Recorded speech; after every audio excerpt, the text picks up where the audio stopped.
Buli mwaka omwezi ogw'omukaaga abasiraamu bakungaanira ku muzikiti ekibuli okujjukira amadda g'omulangira Ssimbwa Nuhu Mbogo Kyabasinga okuva mu buwaŋŋanguse Zanzibar mu mwaka gwa 1895 oluvannyuma lw'okuwambibwa abazungu nga bamulanga okutumbula eddiini y'obusiraamu. Ne ku mulundi guno abasiraamu mu biti eby'enjawulo bakungaanidde ku muzikiti ekibuli okujjukira amadda g'omulangira Nuhu Mbogo.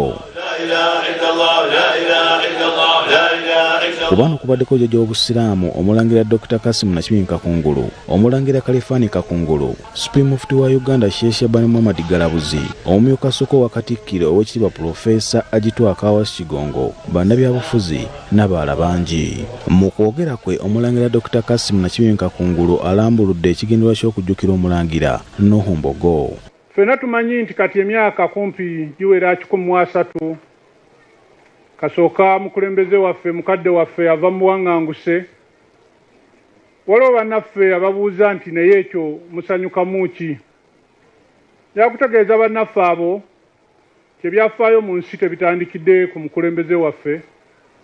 Ensi yonna ebisoma tarehe zonna mu dduniya zibeeramu.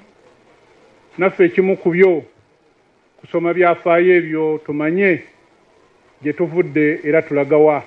Dr. Nakibingi Kakungulu avumiridde ekiwamba abantu n'okutyobula eddembe ly'obuntu okusensedde eggwanga. Ennaku zino waliwo okutyobula eddembe ly'obuntu. Waliwo enkola ezze gye tuyinza okugamba yakusibira mu bbwa. Njagala obbaga nti enkola eno bannaffe si ntuufu. Ekinyiiza oba ekimalamu amaanyi ti abalina obuvunaanyizibwa tukuuma n'ebyaffe ate ab'amagye be bali mu nkola eno ey'okutyobula eddembe ly'obuntu. Tubasaba bannaffe mweddeko kye mukola tekirina gwe kiyamba, tekirina gwe kigasa. N'embeera gye tulimu esaana okuba nga etereera abantu ffenna lino eggwanga lyaffe ffenna, tewali kitulwanya, tewali kikozesa.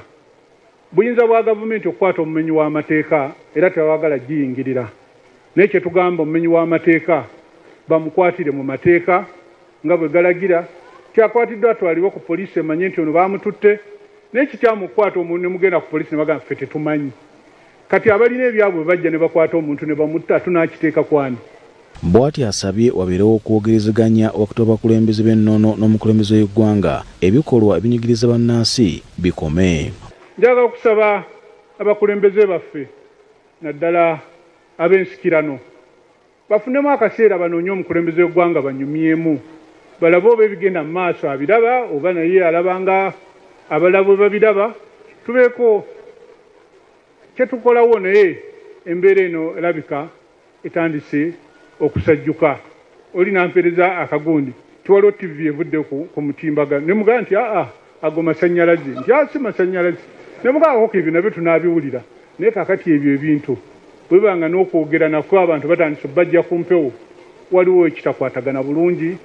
Omulangira Nakibingi avumiridde abasiraamu abakulembeze ebyenfuna okusinga obusiraamu n'asekererawo bonna abalina ekkonda ku busiraamu nti baswadde. Naye mujjukira awo mu myaka gy'ekyenda 12 awo baseka baffe bangi nnyo baabakuba amanda ne bagenda ezira kumwa. Eyakikola simanyi kye yali anoonya oba yali alowooza nti anaatunafuya.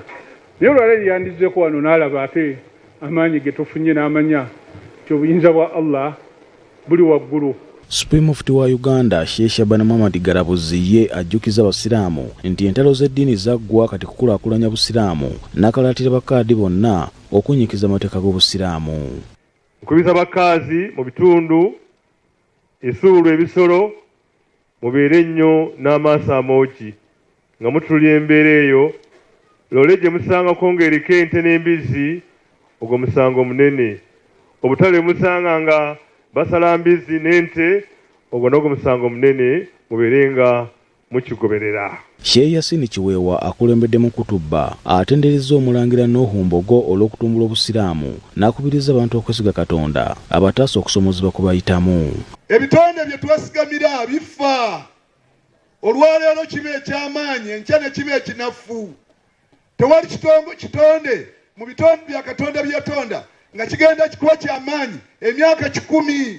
Omumyuka Soko wa Katikkiro w'ekitiibwa Profesa Twaka Wasi Kigongo atendereza Omulangira Nuhu Mbogo okugatta Obusiraamu n'Obwakabaka bwa Buganda.